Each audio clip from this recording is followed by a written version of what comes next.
Hi guys! Nandito na naman po tayo sa ating inabangang teleserye ang ating kapatid. At dahil may pinaplanong masama itong si Gia sa kina Russell at sa Tyrone, kung kaya tayo na napadala ito ng mga tauhan niya doon sa lugar sa Santa Ines kung saan nandun si Tyrone at saka si Russell. At syempre bago yon, doon kininto ni Russell sa kay Tyrone na meron daw siya nakilalang lalaki at ayan, merong nangyari sa kanilang dalawa pero may pamilya na yung lalaki kung kaya't mas pinili niyang lumayo dito at doon niya kininto yung kakambal ni Tyrone na hindi si Dali kundi yung nasa puntod na yun na dinalaw nila. At ayun na nga, dahil paalis na itong si Tyrone at saka si Russell doon sa lugar kung saan yung inutusan ni Via ng mga tauhan o biyarang mga lalaki nandun na nakapwesto at ready na para gawin yung mga inuutos ni Via sa kanila. Pero bago yon, itong si Jacinta naman at si Chris nag-usap at sinabi ni Jacinta na baka ready na si Russell para ikwento sa kay Tyrone kung ano yung totoong mga tinatago ni Russell sa kanyang anak at baka ready nitong sabihin na si Chris ang ama nito. At pati na din itong si Chris, yun din ang in-expect niya na baka sabihin niya na ni Russell sa kay Tyrone na siya ang ama ni Tyrone. At syempre excited din ito na malaman ng kanyang anak ang katotohanan.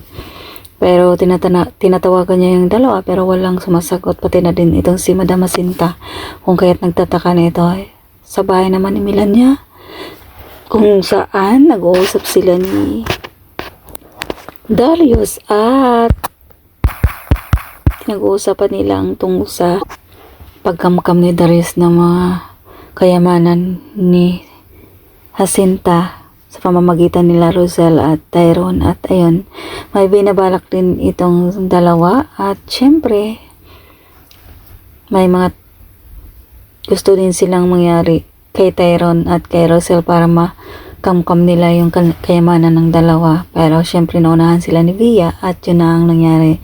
Nagulat itong si Tyrone sa si Russell dahil tinutukan sila ng baril ng dalawang lalaki at pilit isinakay doon sa sasakyan kung saan pagdating doon na karoon ng pagkakataon nitong si Tyrone na makipag punuan doon sa mga lalaki kung kaya nakalabas itong si Russell at sinabi niyang umalis na itong nanay Russell niya, tumakbo at mauna itong umalis. Pero ayun na nga, nakaligtas itong si Russell dahil nakatakbo ito at itong si Tyrone naman ang naiwan at nandun sa sasakyan sinama ng dalawang lalaki at humingi ng tulong itong si Russell na nagsisigaw sa mga taong nandun na tulungan sila at tumawag ang mga ito ng polis kung kaya tayo na nga. Habang itong si Tyrone naman nasa sasakyan, nakapag-isip ito ng mga dapat gawin kung kaya tayo na nga.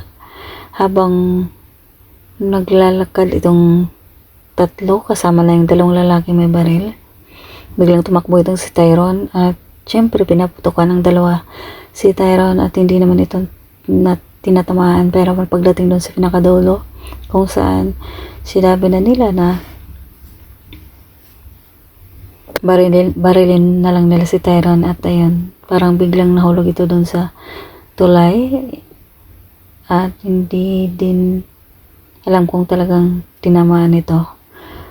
At ayun na nga, dahil tumawag itong si Russell dun sa kay Darius at sinabi nito ang nangyari kung kaya ayun, nagulat ito si Darius. Siyempre alam nilang dalawa ni Melania na hindi pa kumilos yung mga tauhan nilang inutusan o yung mga binayarin nilang inutusan para gawin kay Tyrone ang balak nilang gawin. Kung kaya't gulat na gulat itong si Darius at syempre kunwari concern ito sa kay Russell at pinapakita nito na handa itong tulungan si Russell kung ano man yung mga problema nito. Pero syempre iba yung binabalak nito, balak nitong gawa ng masama si Russell at saka si Tyrone para makuha ang kayamanan ni Jacinta. At yun nga guys, abangan natin ang masusunod na kabanata. Ang pagtulong ni Jacinta at ni Chris para hanapin si Tyrone. At ayun na nga, thank you so much for watching. Please don't forget to like, subscribe, and press the bell button for you to notify you on my next video. Thank you and bye!